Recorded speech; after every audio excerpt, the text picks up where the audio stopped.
diabetes itu tidak bisa dilepaskan dari terapi nutrisi medik.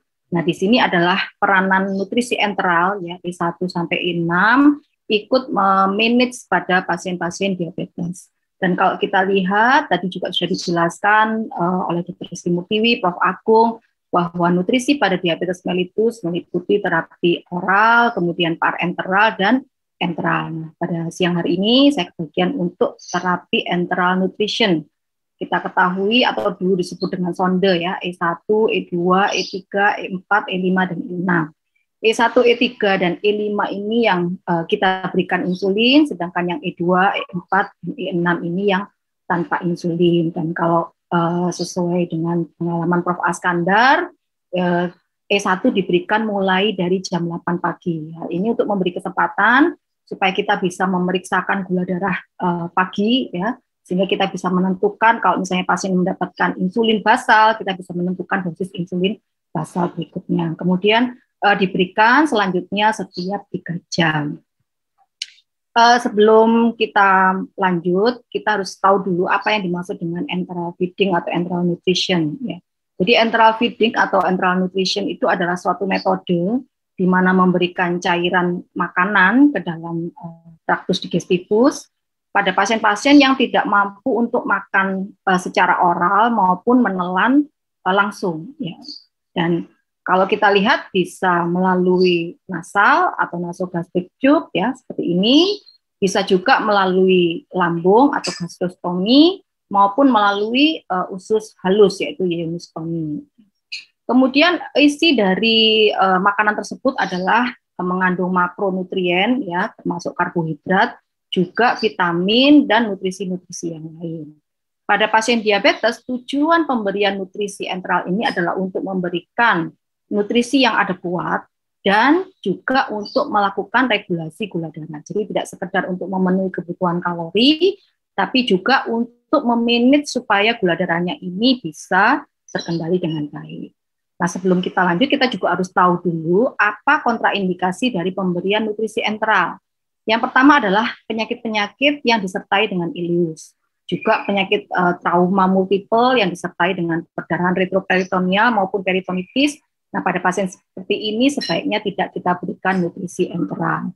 Juga pada kasus-kasus ileus obstruktif, di mana ada obstruktif intestinal, adanya perdarahan gastrointestinal yang aktif, dan adanya hemodinamik yang tidak stabil. Karena apa? Karena pada kondisi hemodinamik yang tidak stabil, kita konsentrasi dulu pada resusitasi. Pemberian enteral nutrisi ini akan menyebabkan terjadinya perburukan dari iskemi dan mungkin akan memudahkan terjadinya nekrosis maupun infeksi bakterial. Bagaimana guideline praktis pemberian nutrisi enteral? Ini nutrisi enteral harus kita sesuaikan dengan tujuan terapi dan harus diberikan secara etis, ya. Jadi kita tidak boleh asal gerusa-gerusu kalau memberikan nutrisi enteral. Formula dan volumenya harus kita nilai dan kita berikan supaya memenuhi kebutuhan nutrisi yang diperlukan. Kemudian tipe dan lokasinya juga harus ditentukan. Kemudian kita juga harus melakukan monitoring ya, apakah ada problem, bagaimana dengan kemajuannya pada pasien. Jangan sampai misalnya pasien ini ternyata tidak bisa menerima tapi kita lanjutkan terus ya. Jadi harus ada penilaian. Kemudian kita juga harus memegang prinsip safety dari makanan yang kita berikan, baik itu meliputi preparasinya, penyimpanannya, pemberiannya maupun memasukkannya ke dalam tubuh pasien. Dan jangan lupa juga pada saat kita memberikan enteral nutrisi, kita juga harus memegang keamanan untuk pemberian obat-obatannya juga yang diberikan secara oral, supaya kita bisa menghindari terjadinya obstruksi, kemudian menurunnya efikasi dari obat-obat yang diberikan per oral, dan menghindari toksisitas dari obat. Jadi ini harus kita perhatikan. Pada saat kita memberikan nutrisi enteral, sebaiknya untuk pemberian obat-obatan jangan diberikan langsung pada nutrisi enteralnya. Jadi jangan dicampurkan ke dalam makanannya. Ya. Kemudian obat jangan dicampur bersamaan. Ya. Jadi harus diberikan satu persatu secara terpisah.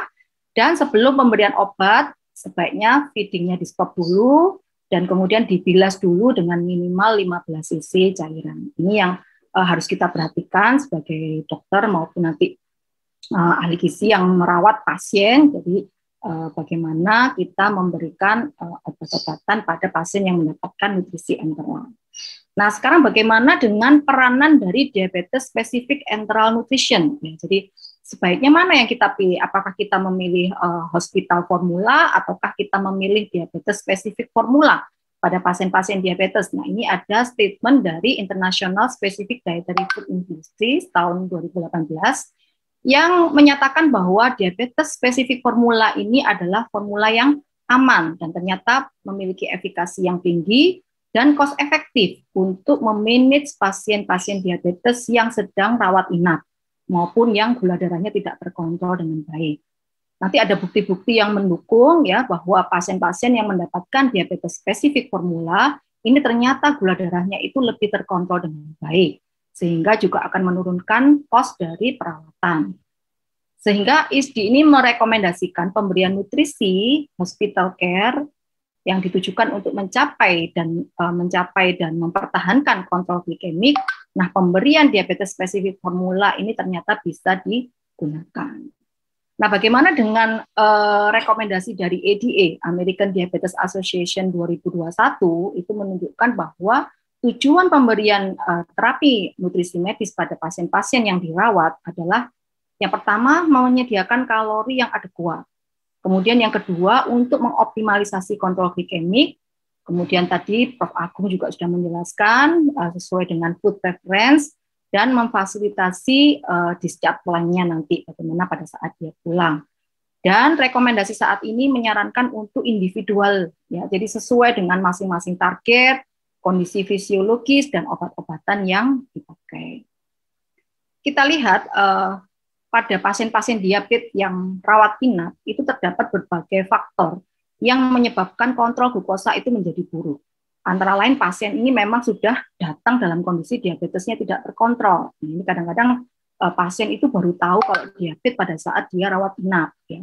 Kemudian yang kedua, obat-obatan yang mungkin akan mempengaruhi kadar gula darah. Nah, ini yang sekarang banyak dipakai untuk kasus COVID adalah pemberian dexamethasone. Ya. Kemudian kondisi-kondisi penyakit yang akut, yang kritis, ya, misalnya seperti sepsis, ya, infark miokard akut, stroke, di mana sitokin proinflamasi sangat tinggi, itu ternyata juga akan memperjelek kontrol dari glikemi. Dan nutrition support ini ternyata juga ikut berperan. Ya, kalau misalnya kita tidak memberikan nutrisi yang tepat pada pasien-pasien ini, justru akan membuat gula darahnya tidak terkontrol dengan baik. Dan juga pada kasus-kasus pembedahan maupun trauma. Nah, diabetes spesifik formula ini ternyata bisa memberikan kontrol glukosa dan outcome yang bagus. Ya, kalau kita lihat dia ternyata meminimalisir respon glikemi, jadi tidak terlalu naik turunnya tidak terlalu lebar. Ya. Jadi ini kalau kita lihat karakteristik dari diabetes spesifik formula itu memiliki konten karbohidrat yang lebih rendah, kemudian kandungan low glycemic index karbohidrat yang tadi sudah dijelaskan isomaltulose ya salah satu di dalam diabetasol yang ikut berperan.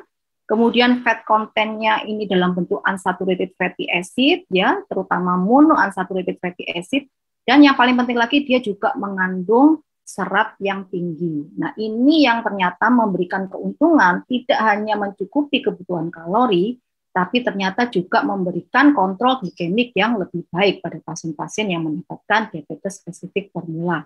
Nah, ini kalau kita lihat indeks glikemik tadi sudah dijelaskan, kalau indeks glikemiknya rendah, ya, seperti penggunaan isomaltulose akan menghasilkan energi yang perlahan, dengan kenyang lebih lama, dan lebih stabil untuk kadar gula darahnya. Nah, bagaimana dengan glycemic respon pada pemberian diabetes spesifik formula ini? Ya, ada penelitian meta-analisis dari Elia ini yang menunjukkan bahwa dibandingkan dengan standar formula dari rumah sakit, ternyata diabetes spesifik formula itu menurunkan post-meal hiperglikemi, ya. Kemudian glukos konsentrasinya juga lebih rendah dan glukos area under the curve-nya itu juga lebih rendah sehingga memberikan gula darahnya itu lebih terkendali dengan baik, responnya lebih stabil, tidak naik turun terlalu besar. Dan studi-studi tersebut menunjukkan juga terjadi penurunan insulin, kebutuhan insulin, di mana mencapai 26-71% dibandingkan dengan standar formula dari rumah sakit. dengan komplikasi yang lebih rendah pada penggunaan diabetes spesifik formula dibandingkan yang standar biasa.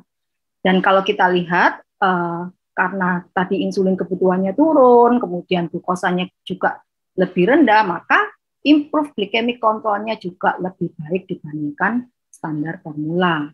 Bagaimana dengan pada kasus-kasus critically ill pada pasien? Kan kita lihat pasien diabetes banyak yang misalnya masuk di ICU atau HCU ya. Apakah pemberian diabetes spesifik formula ini juga memberikan keuntungan? Nah, kita lihat dari penelitian Hamdi, ternyata pemberian diabetes spesifik formula itu bisa menurunkan lama rawat, ya kurang lebih 1 hari lebih cepat dibandingkan standar formula.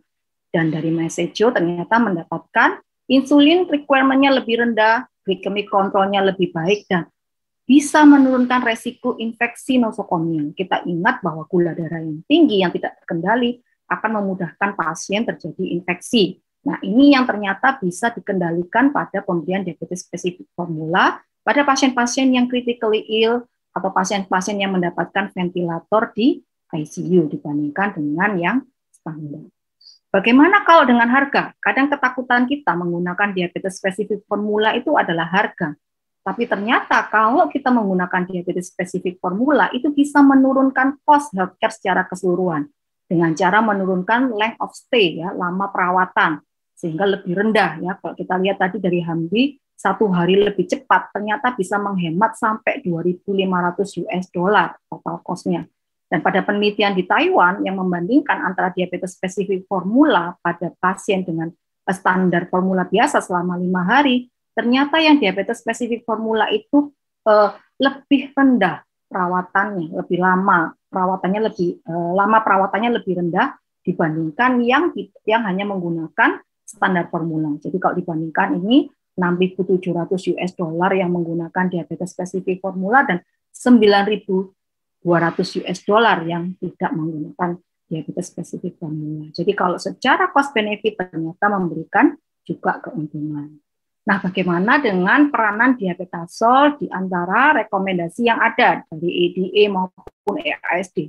Ternyata kalau kita lihat komposisinya ini sangat sesuai. Jadi kita bisa menggunakan diabetasol sebagai diabetes spesifik formula sesuai dengan rekomendasi dari EDA, EASD maupun tadi sudah dijelaskan sesuai dengan rekomendasi Perkeni. Dan ini kandungan nutrisi tadi juga sudah dijelaskan, dan dia mengandung Vita Digest Pro, protein, omega 3, sumber kalsium, vitamin, dan mineral. Dengan jenis karbohidratnya adalah isomaltulosa, yang merupakan karbohidrat kompleks lepas lambat dengan indeks glikemik yang rendah. Ya, ini kalau kita lihat yang satunya ini ada puncak-puncaknya, tapi yang ini relatif stabil. Dan kalau kita lihat dibandingkan dengan karbohidrat tradisional, dengan isomaltulosa, ternyata kalau karbohidrat tradisional itu akan menurunkan fat oksidasi dan meningkatkan karbohidrat oksidasi. Akibatnya kebutuhan insulin meningkat, gula darah juga meningkat. Sedangkan dengan isomaltulosa ternyata dia lebih lambat, pelepasannya itu lebih lambat, respon glukosanya juga lebih rendah, sehingga pelepasan insulin juga lebih rendah, oksidasi karbohidrat juga lebih rendah, dan fat oksidasinya juga lebih tinggi untuk mendapatkan energi. Sedangkan kandungan yang lain adalah inulin dan dextrin, ini dikategorisasikan sebagai serat yang bisa menjaga rasa kenyang lebih lama dan membantu metabolisme dari glukosa. Tadi Prof. Askandar juga sudah menjelaskan peranan dari dextrin. Kita lihat ternyata dia tidak hanya menurunkan radikal oksigen bebas, ya, tapi juga meningkatkan GLP-1 dan GLP-2, ya, sehingga akan memperbaiki resistensi insulin. Butiratnya juga akan memperbaiki resistensi insulin, menurunkan stres oksidatif, dan menurunkan inflamasi, dengan hasil nanti gula darahnya akan terkendali lebih baik. Tadi juga sudah dijelaskan bahwa diabetasol juga sudah diuji di Indonesia, ternyata memberikan rasa kenyang yang lebih lama, respon glikemik yang lebih rendah dengan tanpa efek samping yang serius. Jadi pilihan praktis sesuai dengan kebutuhan yang dianjurkan. Nah, sekarang bagaimana dengan aplikasi kliniknya pada pasien-pasien yang mendapatkan enteral nutrition, ya. Tadi Prof. Askandar juga sudah menjelaskan E1, E2, E3, E4, E5, dan E6.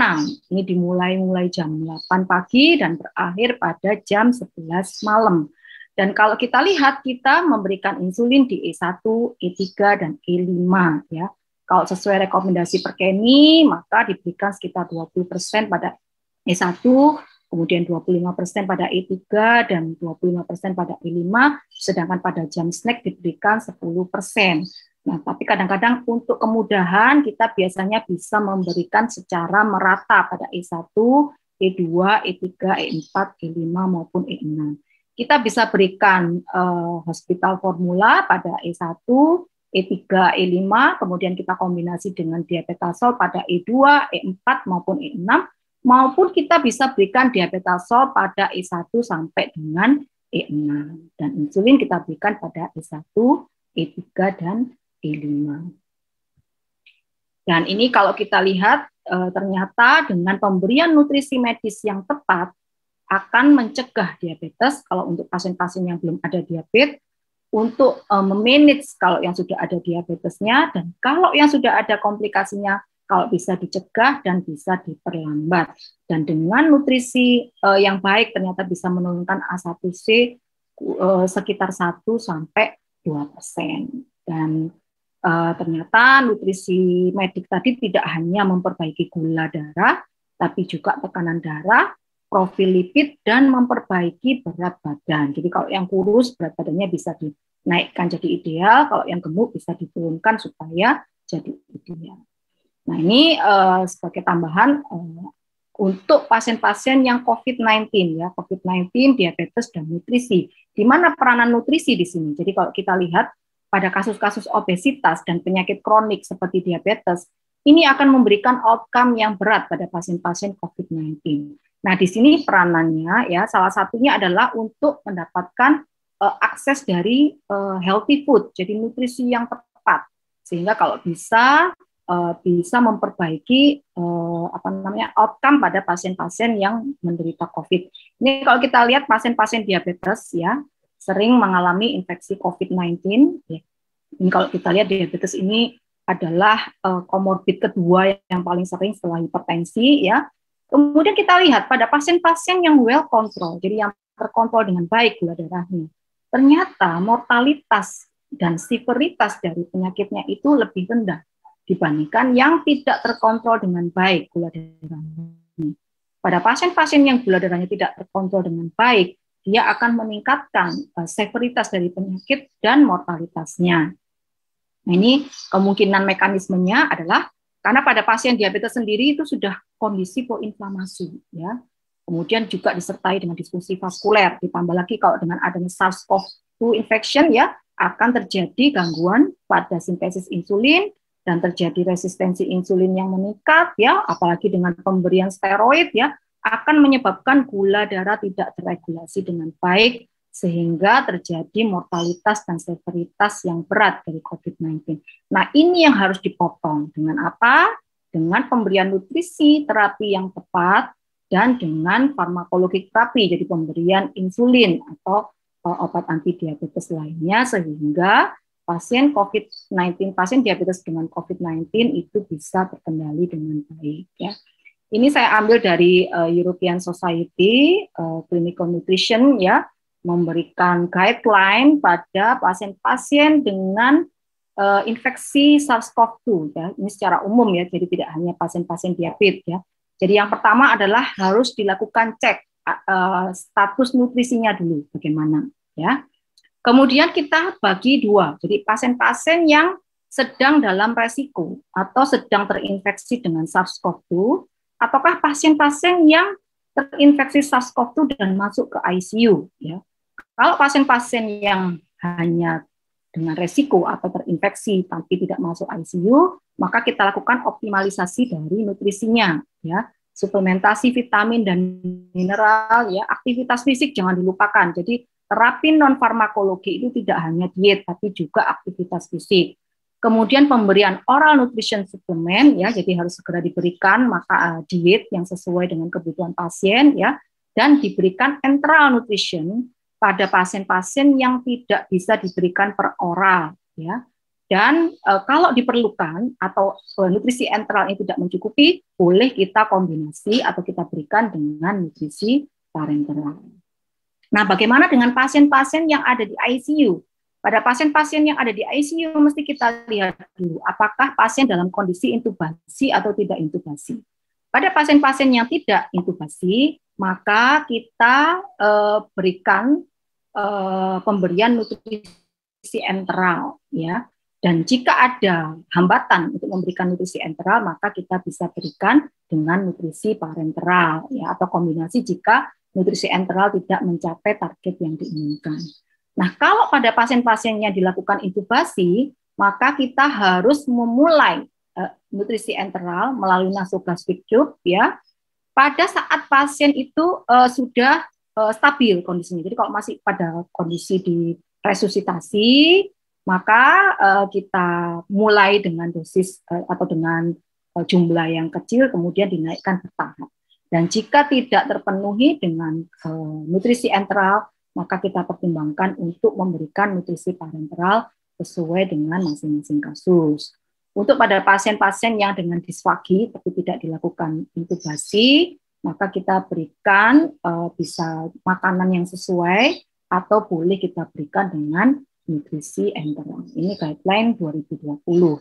Dan khusus pada pasien-pasien COVID-19 di ICU, ya, ESPEN juga memberikan guideline bahwa pada pasien-pasien yang di ICU dengan COVID, maka energi targetnya adalah diberikan 20 kilokalori per kilogram berat badan selama fase akut. Jadi ada dibagi dua fase. Fase akut itu hari pertama sampai keempat, dan fase post akut itu setelah hari keempat. Pada saat akut fase, jadi hari pertama sampai keempat, yang kita berikan adalah 20 kilokalori. Dan sedangkan pada hari keempat kita bisa naikkan 25 kilokalori setelah hari keempat. Dan pada pasien-pasien hari pertama diberikan enteral feeding itu dimulai dari volume yang kecil dulu, ya. Jadi kurang lebih 250 cc per hari, ya, untuk meminimalisir resiko intoleransi. Kemudian dinaikkan bertahap sekitar 500 cc per hari sampai hari keempat. Pada kasus-kasus intubasi pasien, maka targetnya adalah 80-100% dari total energi yang diperlukan pada hari keempat, dan maksimumnya adalah 1000 kilokalori dengan enteral feeding, ya. Tujuannya apa? Untuk meminimalisir resiko dari pneumonia aspirasi. Dan pada kondisi-kondisi tertentu, ya, setelah mencapai hari keempat, bisa kita berikan penuh 80-100% dari kebutuhan nutrisi yang diperlukan. Jadi ini untuk kondisi-kondisi tertentu pada pasien-pasien COVID-19 yang berat, ya, tidak hanya pasien diabetes, ya. Jenisnya nanti kita bisa sesuaikan dengan penyakitnya. Ini sebagai slide saya yang terakhir, walaupun tadi berbagai guideline untuk pasien COVID, ya, untuk pasien yang di ICU maupun yang non ICU, yang lebih penting adalah menjaga supaya kita tidak terinfeksi, ya. Penting untuk selalu menjaga pola hidup sehat. Ini yang sudah dijelaskan oleh Prof. Askandar dan Dr. Srimurti tadi. Gulosisar ini harus kita pegang betul, dan ini tidak hanya untuk pasien diabetes, tapi juga untuk pasien-pasien non diabetes maupun pasien-pasien dengan sindroma metabolik, supaya mendapatkan hasil yang memuaskan, jadi hasil yang baik. Jadi bisa yang belum diabetes supaya tidak jadi diabetes, yang sudah diabetes supaya tidak terjadi komplikasi dan diabetesnya tetap terkontrol dengan baik, dan yang sudah ada komplikasinya supaya bisa berkendali komplikasinya, tidak sampai menimbulkan kematian. Dan di era pandemi ini harus ditambah dengan protokol 6M. Dan satu yang terakhir adalah vaksinasi. Jadi ada perubahan guideline dari PAPDI, ya. Kalau dulu pasien diabetes itu menunggu gula darahnya terkontrol dengan baik baru divaksin, saat ini tidak lagi. Jadi pada pasien-pasien selama tidak ada kontraindikasi dan tidak ada kondisi akut, maka pasien harus segera dilakukan vaksinasi. Baik, itu dari saya, kurang lebihnya mohon maaf. Terima kasih. Wassalamualaikum warahmatullahi wabarakatuh.